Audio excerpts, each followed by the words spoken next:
What's up, Frog Faithful? I got another voiceover league for you here. So, the league that I'm about to show was actually run during the period right before the lag fix got implemented. So, I had planned on recording it live and having like the full league uploaded, but I started getting into the games and the lag was so unbearably bad that I had to stop recording and just try to like finish the league.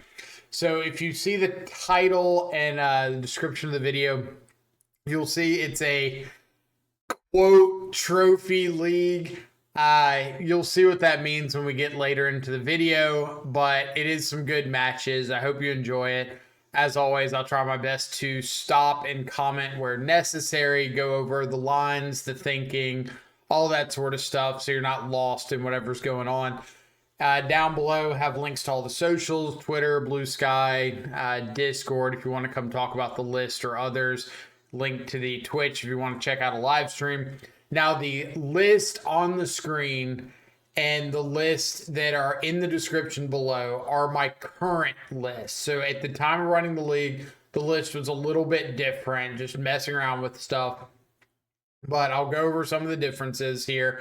But the link down below is always going to be to whatever the list I would register right this minute is. But some of the changes between here, the list on screen, and the list in the league, I was trying out 4 Orcish Bowmasters in place of some of the cantrips. So I think I was running like 2 Consider, 4 Orcish Bowmasters, no Graveyard Trespassers, a Harbinger of the Seas in the main, and no counter spells. Instead, opting for like a second Stern Scolding, maybe a third Consider, something like that. And in the sideboard, I was running a Kaito as a little hate for the great little anti-graveyard hate tech, really good with the Bowmasters, and 2 copies of Spreading Seas to help out with some of the big mana. So we'll go ahead and just hop into some of the games real quick so you can see what they're looking like. Work better if I hit play, wouldn't it? But again, I would prefer to have these leagues live, but until the lag update was implemented, if any of y'all play online, you noticed that it was next to impossible to get games in without just absurdly long turns where you've got 20-second delays just trying to play a land. But anyway, that's over. It'll go a lot smoother here in the voiceover. First hand on the draw, unknown opponent. We do have a turn 2 frog. We don't have a blue card to pitch this force, but worst case scenario, I can ditch the frog to it if I'm up against something that's just going to absolutely kill me on turn 1 or 2, like a really fast breach start or something like that. I've got an unearth. I've got a couple ways to get surveil lands, so maybe I can flip over an Oculus. I've got this Bowmaster to help fight against some of the draw-based decks, like random eggs combo and random X1s like that. So overall, fair hand. Not spectacular, but gets the job done. In Dotha Triome, the Abzan Triome, no idea what that means. I don't think Zoo plays an Abzan Triome. It can't be like creativity because it's not a mountain. So we're just kind of winging it. But the Oculus, really good draw because that gives me the ability to play out the frog, discard the Oculus and unearth it, or have the Oculus for the force. So Steam Vent, Scion of Draco, it is some sort of Zoo deck. I'm thinking there's a possibility it could be a Cascade deck, like a Rhinos deck playing Scion. That would kind of make sense here. I don't know if Indotha Triumph is one that shows up in those builds, so I'm not 100% sure, but that's like the best guess I can come up with. Decide to go for the Thoughtseize instead of the Frog here because I don't want my opponent to just have like Leyline Binding and get to hit my Frog and stop me from, or I could discard the Oculus, but I'd rather just like take the tempo hit off of Scion, get a little bit more information. Maybe next turn, if I find another blue card, be able to frog, discard the Oculus, unearth it immediately, and have the force negation up on my opponent's turn. Otherwise, just get like a surveil here. But I thought and see Territorial Kavu, double Tribal Flames, Manamorphose, and a Sacred Foundry. The important card here is the Manamorphose, because that means it's not a traditional Domain Zoo list. It's more than likely a General Ferris Rockrick deck, General Darius Rucker, as some might refer to him. But it cares about casting cards with multiple colors in their casting cost to be able to make little 4/4 golem tokens, whatever the word is. Top deck a Shardless Agent. So yeah, Suspicion, pretty well confirmed here. These builds typically have Cascade spells that hit exactly Territorial Kavu or Tribal Flames. Just give you a little extra pop. There's some builds that like hit Kavu or Crashing Footfalls. But either way, opponent's got way too explosive of a start for us. We're going to scoop it up, go to game 2 here. We know they've got another Tribal Flames in hand. They're about to hit us for a big chunk. Sideboarding against Zoo. For most of the lists, I'll sideboard fairly the same. If they're on Flage, I might bring in Spellbomb. But for the most part, I'm boarding out Bowmasters because it just gets outsized and outclassed by every threat in their deck. Boarding out Thoughtseize because with like Tribal Flames and Scion hits, Lightning Bolt out of traditional Domain Zoo, your life total's under duress like fairly quickly. So you don't want a bunch of Thoughtseize. It's kind of treated like a burn/creature aggro deck. Boarding in Consigned to Memories because it lets you answer a Scion of Draco, especially on the draw. It answers Leyline Binding ETB. In the case of this list, you can hit the Cascade trigger off a Shardless Agent or some other Cascade spell.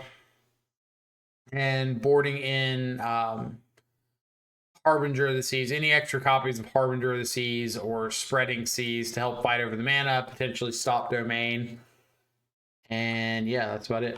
So on the draw, or on the play, got a hand with a Darkslick Shores, consider Consign, pretty decent hand. Unearth and Oculus, so if I consider into a second land, I can just play out the Frog, discard the Oculus.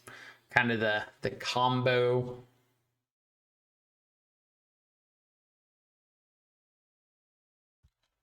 I could hold up Consign to try to hit a Scion here, but if they don't have a Scion, then I kind of just waste a turn.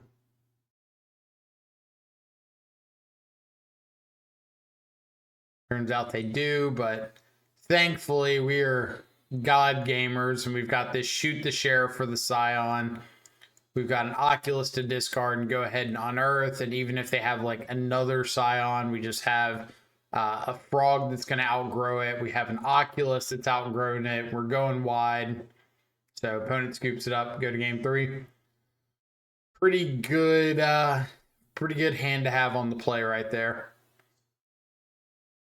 All right, so this hand, for the most part, I agree with the sentiment that Andre Mengucci posts on like one of his earlier Frog videos. It's like any hand with a turn 2 Frog and 2 lands you're basically keeping. This one's got a little more going for it because I do have the Spreading Seas to help fight over Domain.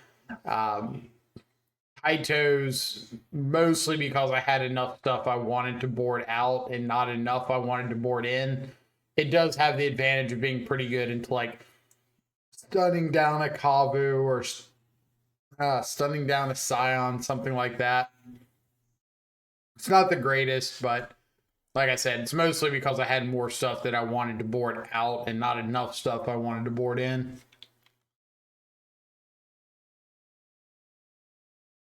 All right, getting to dodge a turn 2 Scion here. Really, really nice. They also don't have a turn 2 Territorial Kavu. Important to look at mana here. So my opponent's got an Endotha Triome and a Stomping Ground. I know that the Endotha Triome is Abzan, which means they've doubled up on green here. green from the Triome, green from the Stomping Ground, which means they cannot have a leyline binding here unless they had shocked in the Stomping Ground. So playing the Frog is essentially free. I know that they can't end of turn interact with it unless they just randomly have something like Path to Exile in their deck. Why they would have Path to Exile in their Shardless Agent Cascade list, I don't know. So I'm assuming that's not something I need to play around here. I can just jam the Frog, let them figure it out on their turn. Got a Manamorphose.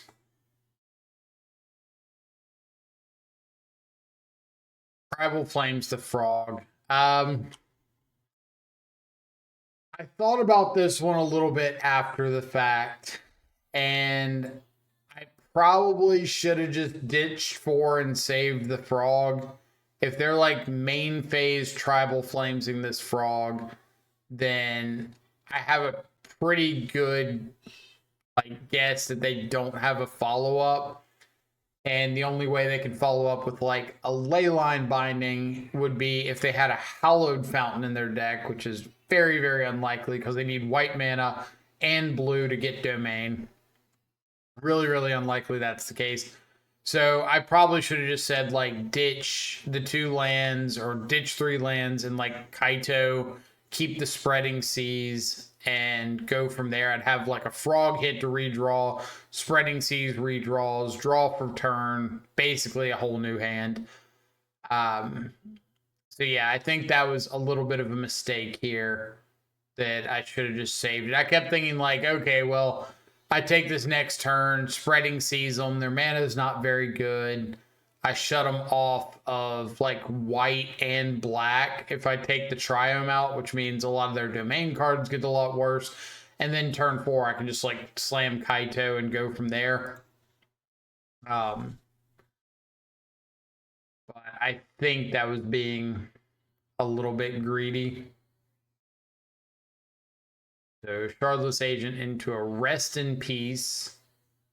Was not expecting that one. And then here, lag hit really bad. I went to my turn and just like, if you see right above the name on the screen here, we'll get the Shardless Agent down, Rest in Peace, blah, blah, blah. I went Fatal Push here and then went to yield until end of turn right here, which means my opponent would pass priority, I'd automatically pass, and it would go to my upkeep. I'd get priority back. It delayed my passing of priority until my turn. I didn't have a stop until my first main phase, so it automatically just passed through my first main phase and through my turn because I was yielding until end of turn or yielding through the turn. So I didn't get the Kaito down there. Looks a lot worse than it actually is, I think.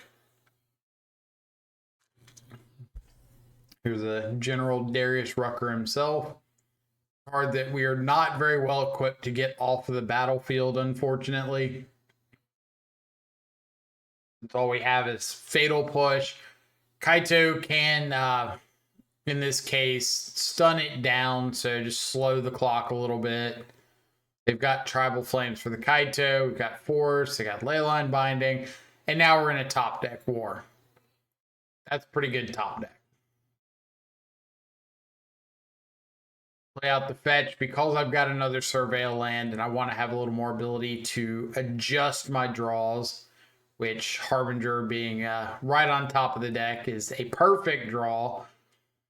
Because if they don't have a basic mountain, which them not fetching kind of indicates that they don't, then I don't have to worry about pretty much any multicolored card off the top of their library. Everything like Kavu and Manamorphose, their Cascade spells require red or green. So, yeah, good deal. On to match number 2. On the draw, again, we do have turn 1 interaction with Fatal Push. I've got a frog on 2. I've got Force to protect the frog, Unearth, Snap Keep. Kind of everything we're looking for. So Razor Tide, Bridge, Urza's Saga, Emery, some sort of blue-white artifact build. Typically, I like to lump all these kind of together. I get the Swamp here because with them showing Urza's Saga, there's a really good chance that I'm spending my next turn just like playing out the Harbinger. So I want the basic Swamp for that. Unearth, and opponent scoops up the game. They've got no white mana. The Saga gets stripped. They don't have any constructs, so I guess they're off of it. On to game 2. Don't think I boarded much here. I boarded out the Thought Seizes and brought in like Mystical Disputes, brought in the Engineered Explosives. That's kind of like the big stuff.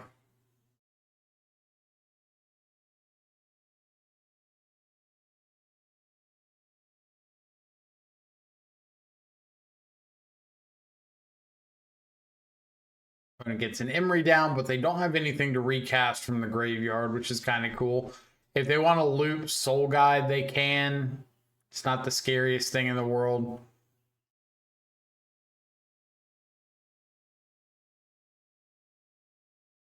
I guess because they don't have anything to loop, they decide to throw the Emery in the way of the frog, which is fine with me. I didn't have an answer for it anyway, so this gives me a way to interact with it. EE to fight over construct tokens.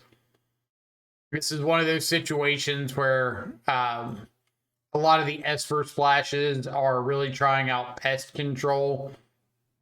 I'm kind of a proponent of the idea that I don't think pest control adds enough percentage points to really necessitate having a third color, where like EE right here is basically doing the exact same job. All I miss is the Soul Guide Lantern. So, and I can wait to activate it on their turn, so I don't have to EE on my own main phase. It goes to exile my yard, so in response, I'm going to eat some cards, just guarantee this Psychic Frog hit. Nihil Spellbomb, about the best hit I can get because it allows me to play out the Spellbomb, crack it to hit their yard, hold priority, Fatal Push the Emery since I have Revolt, nuke their yard, draw a card, like everything you can want. The top deck a Portable Hole for the Frog, so all we're doing is yet again, kind of like the Zoo matchup in a top deck war. That's like 2 for 2 on matches and being in a top deck war and just ripping the frog. We also could have hit stuff like an Unearth. We're pretty close to hard casting another Oculus. We had a bunch of potential top decks. Even just like a Bowmasters would have been fine. On to round number 3.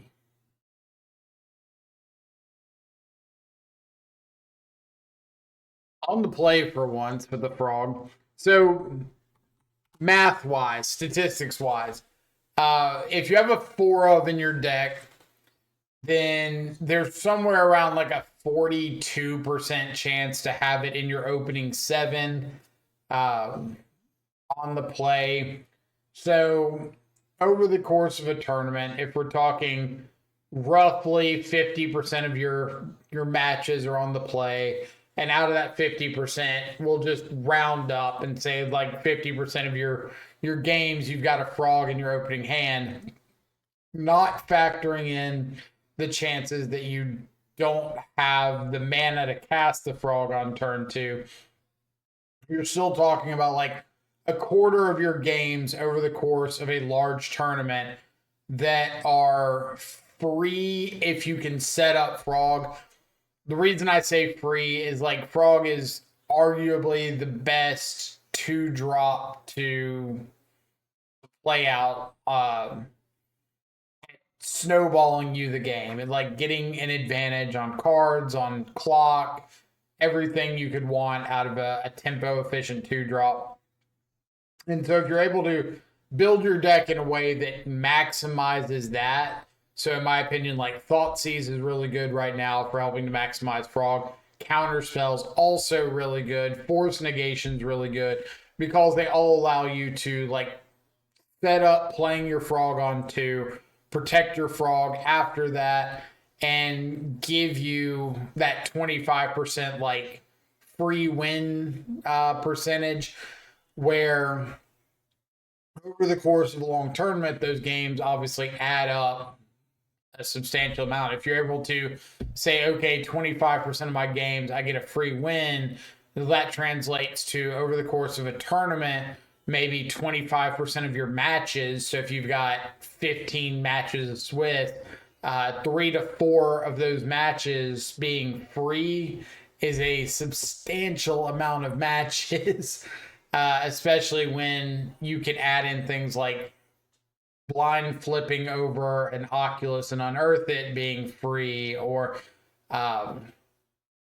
Thoughtseize into Thoughtseize push and a hardcast Oculus or something being free.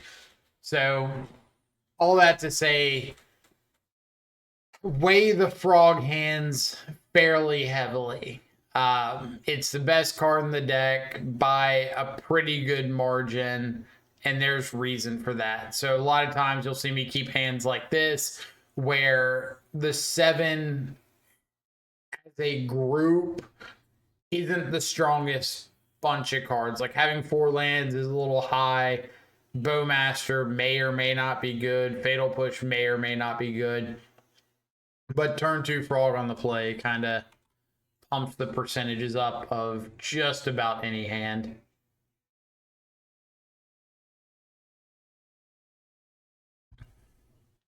So we are up against energy.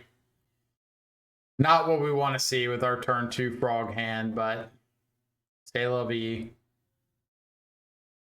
Discharge. I could start throwing cards into the Frog to save it, choosing not to because I really just want to go to my turn and like have my cards available. If they have a follow-up removal spell, like another copy of Discharge, I'm not ditching my hand.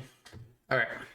I think I went over this in the energy deck guide, but just to kind of clarify, when you play out your Frog against energy and they start off with like a Discharge, you have to weigh 2 different options.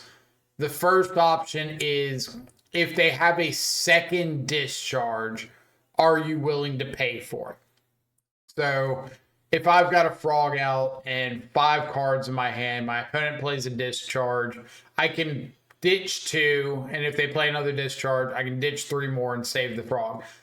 I have to look at my opening hand and decide, am I willing to get rid of these 5 cards? Because I need to decide that before the first Discharge, before I let the first Discharge resolve, because I don't want to ditch 2, save it from the first one, and then be like, oh, well, they did, or they played a second Discharge. I don't want to ditch more. Well, now I just threw away 2 cards kind of for free from my opponent's perspective. So if I'm not going to save the Frog from 2 Discharges, I don't want to save the Frog from the first Discharge. Same thing with like Static Prison. Am I willing to give up 2 cards to have my Frog gone for a couple turns? I might be able to get it back. So does my hand do a good job of like carrying over a couple turns? Right here, I think that my hand does a good job of dealing with the 1 or 2 drop. But if my opponent just follows up with like a Flage or a Fable or something like that, I don't think I do a good job of handling stuff after that. So I'd rather keep these cards in hand and try to find some more action, as opposed to like giving up my ability to fight over the early game and also not having the ability to fight over the late game. Just some things to think about with the Frog on the discard route. Now, if you have something like Force of Negation, a lot of times that can just be a free discard to a discharge or something.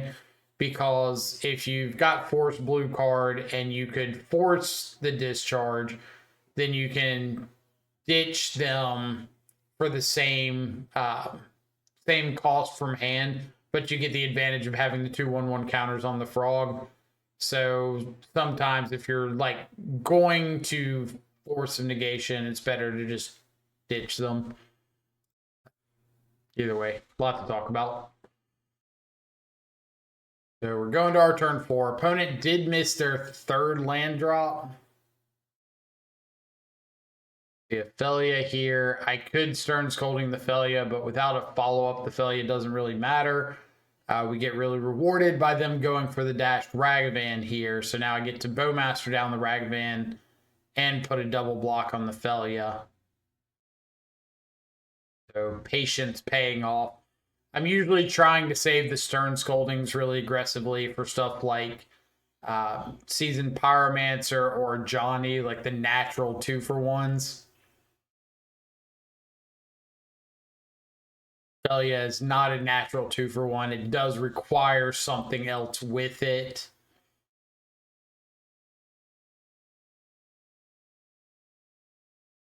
Stern Scolding and a Johnny. But of course, a Johnny, much like its partner in crime, Siege Rhino, likes to come in packs. The number of times I've seen a Johnny without a second a Johnny right after it is very, very low. Sequencing here. I know I've mentioned this in a video at least once or twice before, but if I'm going to long goodbye this a Johnny, what I don't want to do is long goodbye before I block the cat and the trigger goes on the stack. Because if I block the cat and then like before damage or something go to long goodbye a Johnny, I run the risk of their last card in hand being a discharge or a Thraben Charm or something like that. And they just kill their own cat token and flip the Johnny in response to the long goodbye. But if I wait for the block to go through, the Johnny trigger to go on the stack, and then long goodbye, then they can't respond with like killing their own cat token.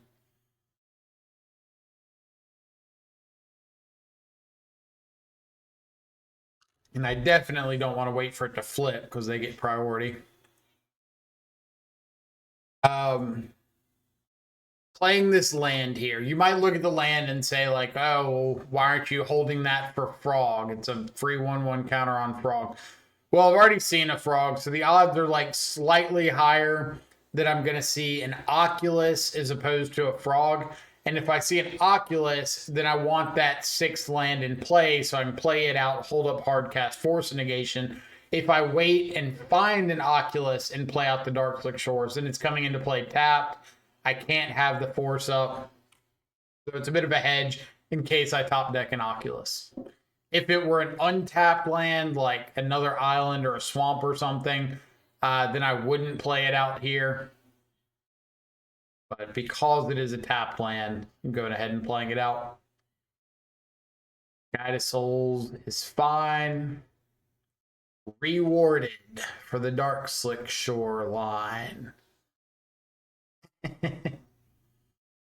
Immediately top deck the Oculus. Am I gonna get rewarded with like a static prison I can force? Oh man, how does he do it? Crazy.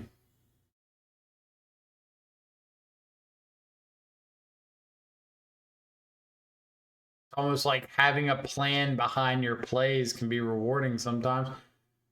So we got an Oculus, we got a couple tokens and a prayer. Unfortunately, our opponent does hit the best possible top deck with this Flage, and they've got the Arena of Glory to get it back. Flage is like the #1 reason for me at the moment to not want to register a list that doesn't have counterspell. If we go down the card choices, I probably should have attacked with that manifest token. It's not, I I was thinking I was going to keep it back to potentially block the Flage because I figure they're going to throw all the damage at the Oculus.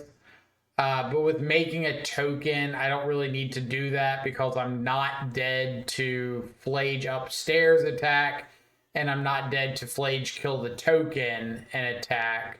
So I should have just gotten the 2 extra damage in from attacking with the Manifest token. The second Manifest token that's face down is a Psychic Frog. So if they go after that with the Flage, I can flip it face up, discard my 2 lands, and save it from a single Flage trigger.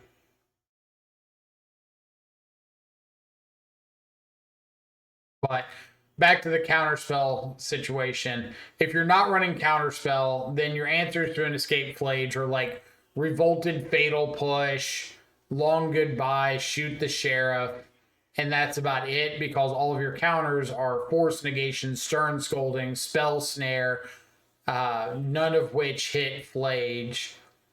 So you've got to let it come back in. You got to let it trigger again, and that can be really problematic. Ocelot Pride off the top gives them City's Blessing. They were able to get enough life to get well out of range of Oculus and Psychic Frog. We draw the Harbinger a turn late, so we got to go to game number 2. But Counterspell just protecting you from some of those really powerful top decks is really, really important.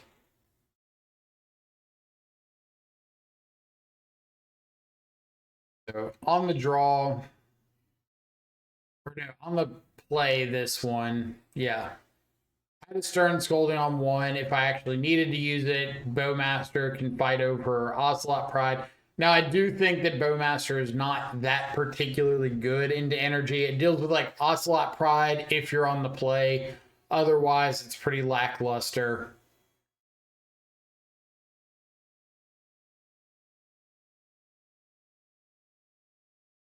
We're just trying to find land drops. We could potentially Bowmaster flash in to fight over this Guide of Souls. We'll take the opportunity to force. Save ourselves a point of damage here. We're a card off of being able to get this Oculus hard cast. So I got to pass for another turn. Hopefully interact with something like a Spyro or Jackpot. The Spyro out of here, get to fetch up a swamp, protect myself from Blood Moon a little bit, spellbomb away their yard, get rid of the Spyro, and untap and have Oculus down. So pretty good turn cycle for the home team.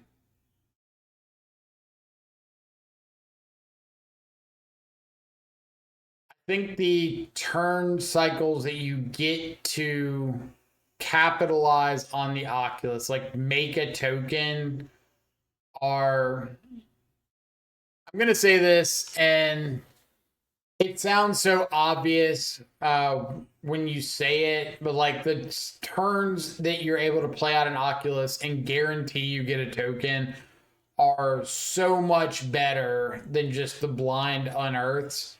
So there's a lot of times that like I won't go matchup depending, especially open deck lists, if I know the kind of interaction that my opponent has. There's a lot of times that I'll forego unearthing an Oculus or hard casting an Oculus for a turn to try to get my opponent to tap out so that I can play it and guarantee a second body. Because like the 3 mana for 7 power across 2 bodies is so much more impactful than the 3 mana for a single 5/5 if it gets like fatal pushed into turn or discharged or something like that. So Raven Charm my frog, surgical those away, which is 1000% okay with me because my opponent just went completely empty-handed to take care of a frog that I hadn't invested any mana into whatsoever.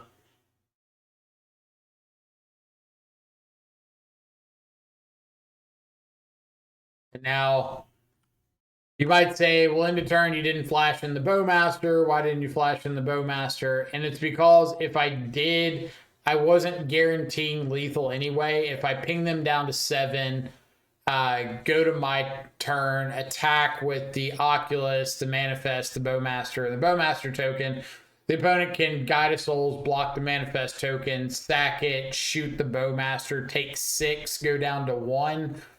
So because I'm not guaranteeing lethal with the Bowmaster, I kind of want to hold on to it for another turn in case they do something like play a Spyro the turn after, and I can try to go for a Bowmaster there. I know I've got Stern Scolding and they've got Goblin Bombardment, but this is like not a reason to play it out yet. I could wait to see if I get to hit an Ocelot Pride or something, but opponent just decides not to block, so I'm going to play out the Bowmaster and shoot him for 1 here.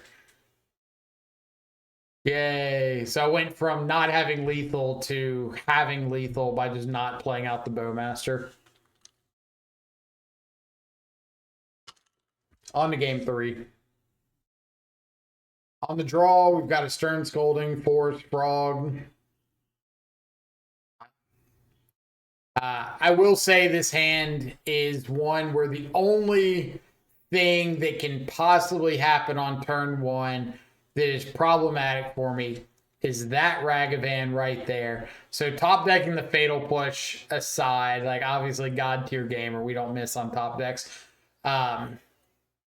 Opening hand, understanding that the Ragavan is the only thing that can really mess me up here. The odds are lower that they're going to have Ragavan than something like Guide of Souls or Ocelot Pride. I can take a hit off of Pride. I can Stern Scolding or Spell Snare a turn 2 follow-up to a Guide of Souls. I've got Frog plus Force on my turn 2. So, like, I'm fantastic if I dodge Ragavan. But, you know, we just top deck Fatal Pushes and it's all Gucci. Fatal Push on Inner Combat, so they can't dash in another Ragavan. Johnny, always annoying.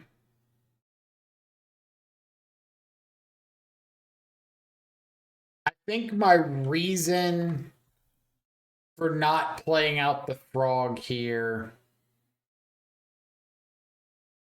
was I wasn't really willing to discard to what's it called, to Galvanic Discharge, and I figure I can take a hit or 2 off of the Johnny and the Cat token as long as I stop things from getting worse. A Flage would be kind of annoying, but I can still untap, play the Frog, hold up interaction. I just didn't want them to have like a Raven Charm and a Static Prison or something when I could wait 1 more turn, not let the board get worse for me, and then untap with Frog and interaction. So that's what I decided to go for here.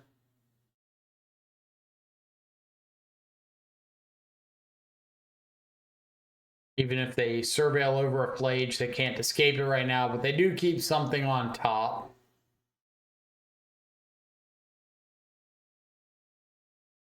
Back in with the Cat. Static Prison gets a Force. And on my upkeep, they go for a Thraben Charm, choosing to exile my graveyard. I don't know why they went for that instead of making me ditch my entire hand to save this Frog. But that should be like a pretty clear indicator that the rest of their hand is fairly weak. If they're willing to just throw away a Thraben Charm to make me fly my Frog. Go for Thraben Charm to flip their own Ajani in response to my double block. So, yeah, like I said, pretty clear indicator that their hand's not particularly good if they're just throwing away Thraben Charms to do stuff like flipping Ajani. I I could long goodbye the Ajani itself. I choose to long goodbye the token instead so that I've got a frog and a bowmaster on a clear board. If I kill the Ajani, then they're probably not blocking. They still get to keep a threat alive. My life total could be in jeopardy if they have like a flage to follow up. So I just don't really want to give them a body that can freely attack and do more damage. Speaking of flage, we do have this follow-up Nihil Spell Bomb to fight over that, so that's cool. I'm going to go ahead and pop that, try to look for some more interaction. Hit them in the face, draw a card. Feeling pretty in control here. I've got like Stern Scolding for a Spyro. I've got Spell Snare for something like a what's it called? A Goblin Bombardment. I could respond. This was a lag issue. I could have responded to the Surgical Extraction with discard the Bowmaster and like exile the Bowmaster from the yard or give the frog flying. But all of my decisions, like all of my moves right here, were taking a 7 to 10 second delay. So I ended up just letting it go to save some clock and hold up interaction instead. Kind of paid off getting to hit that Seasoned Pyromancer there. But like, I know that I'm going to have to fly the frog, get multiple attacks in. And you can see the clock on the side just like aggressively ticking down. That's how bad the lag was right here. But either way, we're able to pull ahead with the frog. We would have a lethal attack in the air. Decided to bounce the Guide of Souls in response to the Ragavan just so they couldn't get like the energy and the life. On to round 4. Turn 1, Viscera Seer means some sort of like Samwise combo deck, more than likely. I don't think any of like the Yawgmoth decks are running Viscera Seer, but I could be wrong. Either way, we Thoughtseize, see a Birthing Ritual, take that. They top deck a Birthing Ritual. Such is the life of Thoughtseize gamers. Like, you know the Thoughtseize bug is going to happen, but you just kind of hope it doesn't. Pull off the Bowmaster just to make their Birthing Ritual a little bit worse here.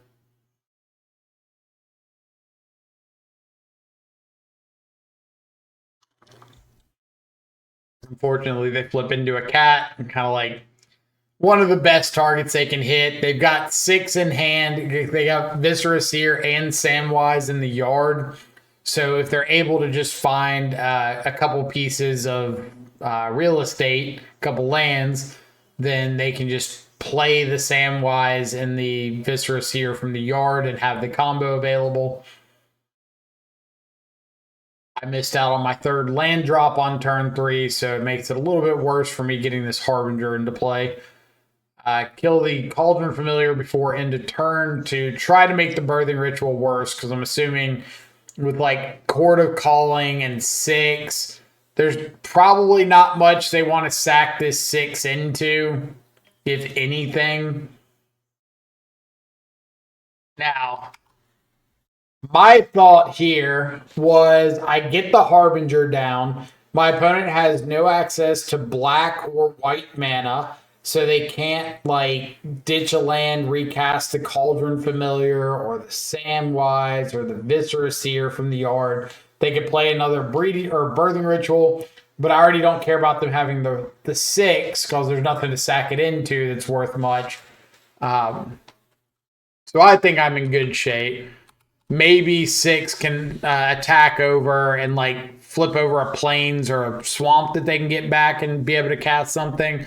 But no, they flip over a Lush Portico here. They do have a Gilded Goose in the yard, so they can discard the Portico to recast the Gilded Goose, use the food off that to get back the Cauldron Familiar if they want. Can make life pretty annoying.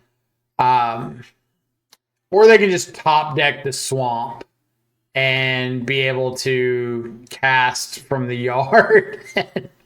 Now they've got a birthing ritual and a bowmaster, so I'm scooping it up, going to game 2 there. Sideboarding against the birthing ritual deck. Unearth, pretty rough because I'm expecting them to bring in a decent number of endurances. It's also why I cut a single copy of Oculus. Cutting Harbingers because we saw the Gilded Goose. They probably have other mana dorks in the deck like Delighted Halfling. Pretty good chance that Harbinger's not cutting them off. And I trimmed on a Bowmaster and a Thoughtseize just because I wanted to bring in a little bit more that didn't care about the graveyard. So I brought in like Nihil Spellbombs to fight over their cats in their graveyard. I brought in Kaito as a way to have a board presence even if they enduranced me. I brought in... What did I bring in? The extra Stern Scoldings. I think that's about everything. Probably more. I could have stopped and looked there, but flip over an Oculus and a Bowmaster. Go for the Unearth. Opponent does have the Endurance, so like I assumed, they'd be bringing in a bunch of Endurances. That's why I trimmed on the Unearth. Just a little unfortunate that we saw multiple of them in our opening hand with only 2 in the deck.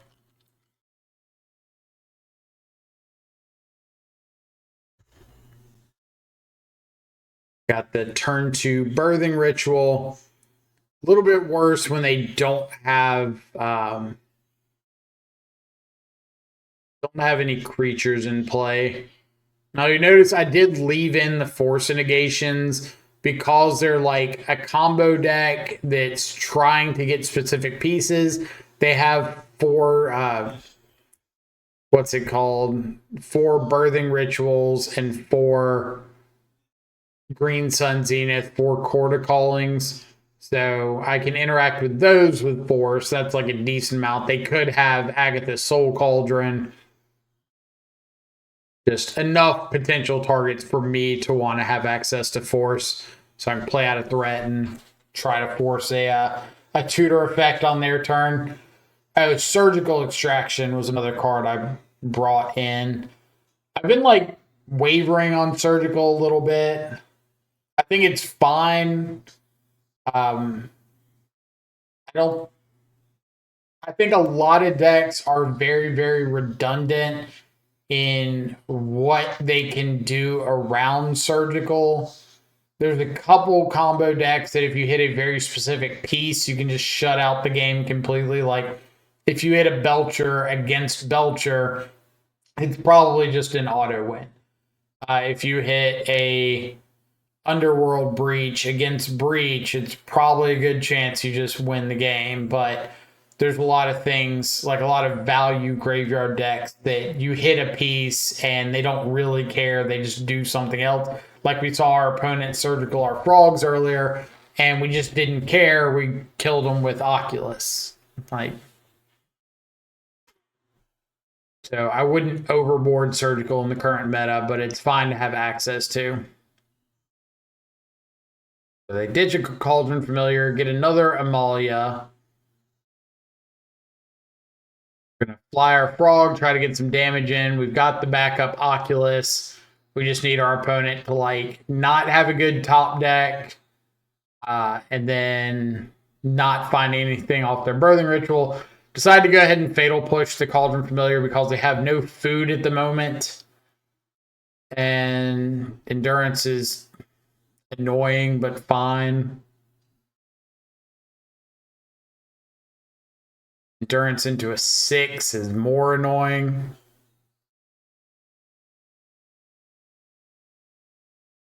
I should have discarded the Oculus there to try to get one more point of damage because the best thing that I can hit anyway is an Unearth. So having the Oculus in hand doesn't make me drawing an Unearth any worse. but it gives me that extra 1 point of damage, which could be relevant when I'm making a bunch of 2/2s that multiple of 2 is 4, then being at 4 instead of 5 could be a big deal with chump blockers. So we're going to fly in our frog. They've got the Gilded Goose. They could block with a 6. They're going to choose to just get back the Cauldron Familiar instead, which is completely reasonable since they get an Amalia trigger.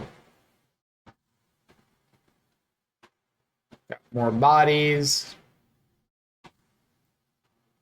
All right.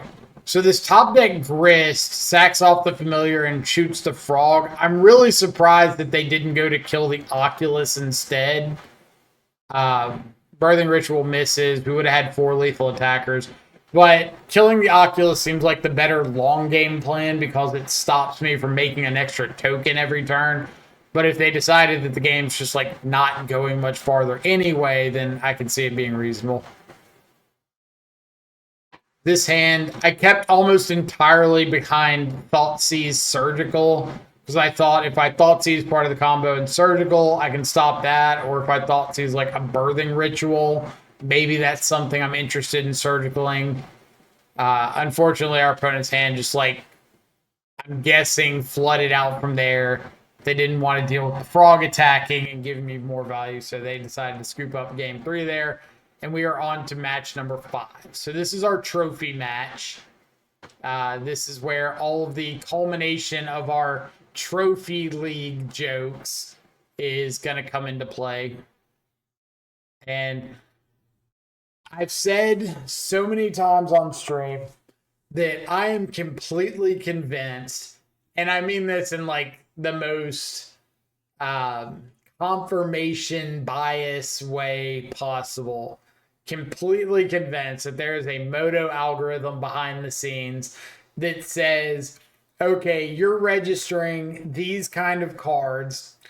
You have bad matchups into these kind of cards. So if you're doing well in a league, we're going to try to pair you against these cards. And I think it's like when you register a deck the very first round, it says, okay, well, these cards historically have rough time against these cards, match you up. And then when you're playing for like a trophy, because I never seem to get a trophy match against like Storm or something like that, or Amulet, or even like Eldrazi. My trophy matches always seem to be against Yawgmoth or against some just like absurd creature based combo deck that I can't interact with very well. But enough of my tinfoil conspiracy theory. Turn 1, Delighted Halfling on their side. We have a tapped land, so I can't even interact with their hand with the Thoughtseize here. If they've got a turn 2 Grist, we're in a rough spot. We do have Unearth on an Oculus, but we're going to need a little bit more than that to get us across the finish line. There's the Grist. We can unearth the Oculus with this Delighted Halfling on board. If they do have something like a Soul Cauldron, they can make it uncounterable. That makes our life more difficult. They don't have a follow-up, so it could be a Court of Calling. It could be a Bowmaster. It's definitely a Bowmaster. Why is it always a Bowmaster? And they've got the Pendlehaven, so we can't even like Bowmaster back their Bowmaster. So rough start for the home team. Got Hardcast Oculus. I do think Oculus is the best threat we've got in this matchup by like a pretty good margin because of the additional bodies that it makes. So it makes Grist a little bit less impactful when they kill off your threat and you get to keep another threat around, unearthing it and making another body. So having turns of like unearth an Oculus, then hardcast an Oculus, then unearth one of the Oculuses that they killed, plus like interact with something, is one of the ways that you can kind of fight through the Grist pressure. Definitely not a perfect plan, but you got to start somewhere.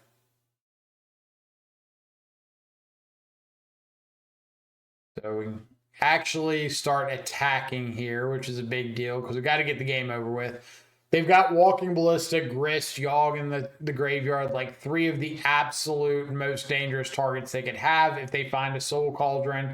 So really want to Thoughtseize there just in case they're sandbagging one for whatever reason. I don't think they are, but this Thoughtseize is just dead going forward, so I need to capitalize on it now. Obviously, I want to Bowmaster their Bowmaster with the Frog, but if they had the Soul Cauldron there, I'd just like ruin my entire world.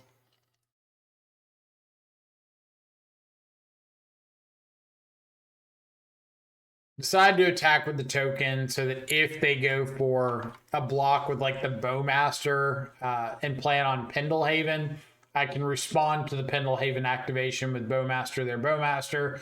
They go for the double block with a Halfling, completely fine, didn't have anything relevant under there anyway. Now I have the option to play out the Harbinger if I want to try to shut down all of their like Pendlehaven shenanigans. It's an okay play. I think my issue with it, there was some reason that I didn't want to play out the Harbinger and wanted to hold up the Bowmaster instead. But I cannot remember off the top of my head what it was. But I convinced myself not to play the Harbinger, to save the Bowmaster, or played the Bowmaster instead. It top deck of Woodlands, which is fine because because they can't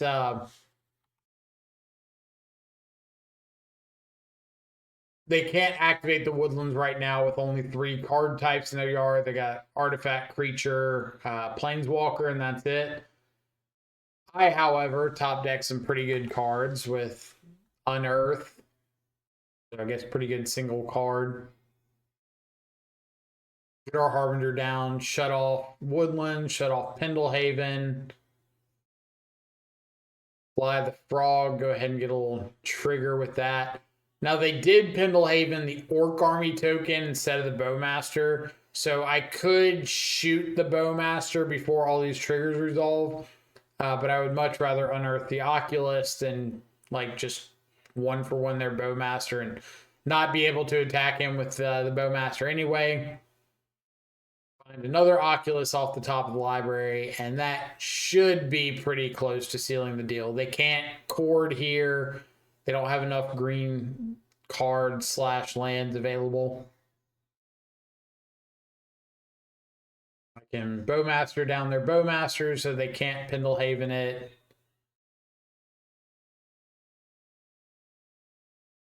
And I thought about not attacking with the Frog because I was like, oh, Bowmaster shoots my my Harbinger, and then I draw and they shoot the Harbinger again.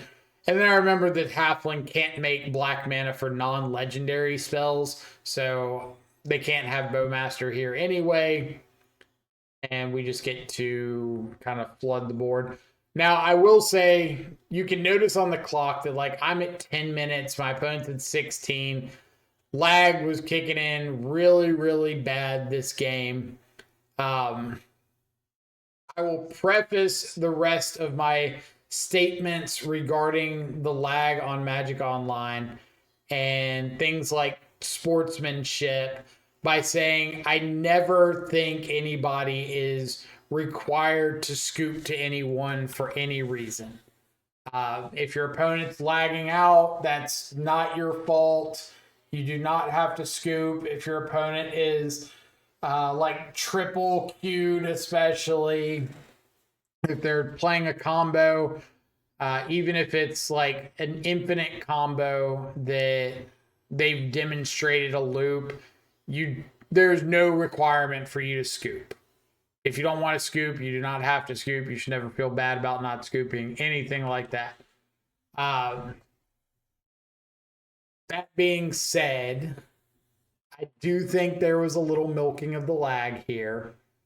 I get it. I'm not upset about it. I have to be as perfectly clear about that as possible. I do not mind my opponent making me kill them through the lag. I really, really don't. I think it is completely within their rights. Sideboarding against Yawg. Burn Scoldings coming in. Spell Bombs coming in. That's like the important stuff. I could force negation that turn 1 Green Sun Zenith. Decide not to. Decide to just wait and see if they have like a Cauldron to follow it up. We'll fight over the Malevolent Rumble because it means I can hopefully Bowmaster down this Dryad Arbor here and just slow the game down a bit. I've got Long Goodbye to deal with Grist.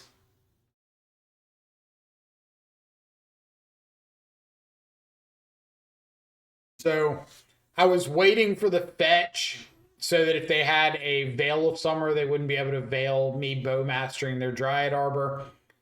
Thankfully, they got a tap land surveilled. So a little bit rewarded there for our patience. Now we've got carded or advantage on cards. We thought sees them see Yawgmoth, Abrupt Decay, Harvester of Misery. Not a group of cards that I very much had on my radar. I could have gone for the Abrupt Decay and played the Frog next turn. The problem is I don't have an answer to this Yawgmoth, and it kind of just stops any combat that I do have. So I feel like I got to take the Yawgmoth. Harvester, they got to rip like multiple lands in a row to play that. So if they're ripping lands, I'm kind of happy. Then we top deck the Thoughtseize, which would give us an answer to the Harvester if we want it. I decide instead to take the Abrupt Decay so I can play out the Frog. I can discard a card to the Frog to outgrow the Harvester trigger. If you don't know, it's a 5/4 with Menace for 5 ETB. All other creatures get -2/-2.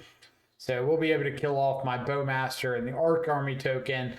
But because of the discard of the Frog, I can survive and potentially outrace the Harvester.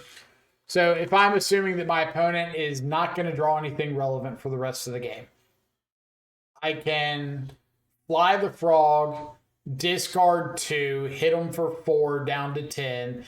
They hit me back for 5 down to 8.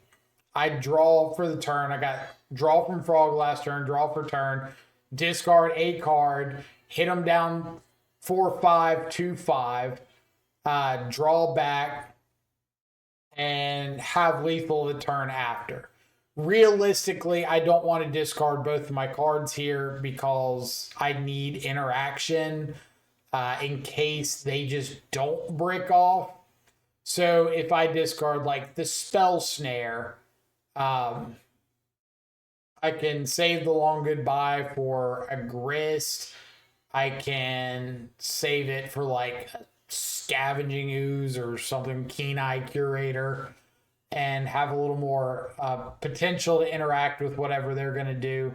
Discard 1, hit them down to 11, draw a card, be it 2 cards at hand, draw for turn, discard 2, keep 1, hit them for 5, down to 6, draw a card off the Frog, draw for the next turn. And then if I just discard 1 card, I can hit them for 6. So I can have the same clock without having to discard more cards here. And that's a little more appealing to me because it gives me the ability to end the game in the same amount of time without having to throw everything away. So Polluted Delta should have been a discard here. I think I ended up wanting the Surveil, but I probably should have just discarded it. I was thinking like the Surveil doesn't change the clock. I might hit something like a Shoot the Sheriff, but realistically, I don't have many answers to the Harvester at all. So I should have just said, let me find a way to speed up the game and close it out. Now, opponent here Did find a copy of Court of Calling, and they cord for 2. The obvious guess is get the card that puts me dead on board, which is Orcish Bowmasters. Bowmaster pings me down to 6. They go to their turn, attack all. I can't block the Harvester because it has Menace. I block the Bowmaster, the token, and the Harvester hit me for lethal. That is the tier 1 obvious search here. Nope, they get Scavenging Ooze. So I am able to kill a Skoos, pass the turn back. Harvester hits me down to 2. 2 is not dead. I've got Sink into Stupor to potentially bounce the Harvester. Grist off the top to make a chump blocker. I top deck this God tier Unearth. The Unearth doesn't really matter because with the Sink into Stupor, I'd be able to fly both of the frogs anyway, attack in, bounce the Harvester, and just discard to like the 1/2 frog or something to keep it alive if they went for the Harvester trigger or the Harvester discard. But finding the Unearth is pretty nice for clock equity because I get to just unearth the Bowmaster, kill the token, attack in.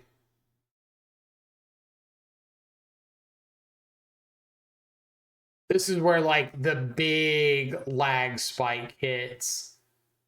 So 4 minutes and 20 seconds right now when I start trying to play my turn.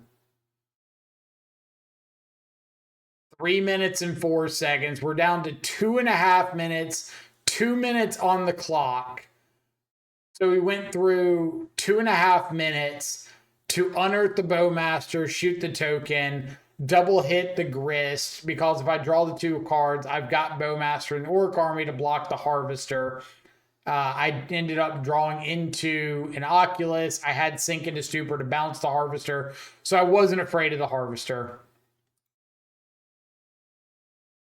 Now we've got Oculus with a trigger to make more bodies and potentially have a lethal attack in. Yawgmoth on their turn. You can see the clock just like winding down aggressively. And here I've got a lethal attack on board. My opponent's got 1 card in hand. They can't block the Oculus. I can fly the frog, either one of the frogs if I want. I can discard and grow both of them. So more than a lethal attack, even if they have something like a fatal push. It says game has ended and I've got 3 seconds on the clock. They're still at 6 life. It lagged me out like in the middle of combat here while I'm attacking for lethal. So that's why we get the asterisk trophy. It did not count it. It gave me the 4-1 record with a 101 record in this match. So unfortunate for the trophy count, but it gave some pretty good gameplay because we did see some tough matchups. We got to pick up wins against Boros, against Yawgmoth, against the Samwise combo deck. So even though we didn't get the trophy on the scoreboard, I thought it was a really good series of matches to show off some of the power of Oculus. I do think, especially right now, people are kind of low on what Oculus has to offer, saying they've got really bad matchups into several of the top decks. And I really want to do a good job of expressing to people that I don't think these matchups are as bad as they're being made out to be. Even if you look at the data sets that people like Frank Karsten have put together for the modern metagame, you're looking at Oculus having like a 43-ish% record against Boros in major events. That's still close to a coin flip. I honestly think it's better than that. I think we're actually advantaged against Boros if you do the best job you can of not allowing an explosive start on their side. I think them not having the ring really swings things back towards our our advantage. I think that we can win matchups against Yawgmoth. We can win against Breach, which down below in the description of the video, I'll have copies of all my matchup guides that I've done so far. I got more coming out before Portland. So if you're wanting to pick up Oculus, I do think it's better than the critics seem to believe. Some of the changes I'll talk about real quick in the main deck and the sideboard of the list you see on screen is compared to what we played in the league. Bowmaster, I do think, is a lot lower on the totem pole the less we see the rogue decks. I think Bowmaster is extremely good into stuff like Jeskai Control and some random combo decks here and there in like the tier 3, tier 4 category. Still good decks, but they're decks that are like consistently losing to Boros Energy and Breach and Eldrazi and Amulet, like these top tier decks. So I just don't really expect them to be around much at the RCs. So for that reason, I'm kind of cutting Bowmaster from the list. Because I cut Bowmaster, I don't think Kaido is functional enough. I think Kaido is extraordinary in the mirror when you're able to ninjutsu him in or against like removal heavy matchups in the mirror. I just don't think those matchups are prevalent enough right now to devote the sideboard slot. Harbinger of the Seas, spending more time in the sideboard right now because of the open deck list format of the RCs. It's really easy for decks like Boros to play around Harbinger if they know you have it in the main. But post board, the decks like Amulet and Eldrazi and to an extent Breach can't really play around Harbinger. So whether they know you have it or not doesn't mean they can do much about it. Especially if you know their interaction that they have available. But again, deck guides down below, way more detail about what kind of interactions to look forward to, what kind of decks you can hose with Harbinger out of the sideboard, and there's just nothing they can do about it. So keep those in mind. Stern Scolding, I think I've got a 1-1 split right now, main side. I think the list I got on screen has 2 in the side, 1 in the main. But I feel like I ended up cutting the second in the side. Can't remember for sure. But it was for like a surgical extraction. And then deciding if I need room for Torpor Orb. But Graveyard Trespasser in the main. I know seeing 2 of those is kind of weird.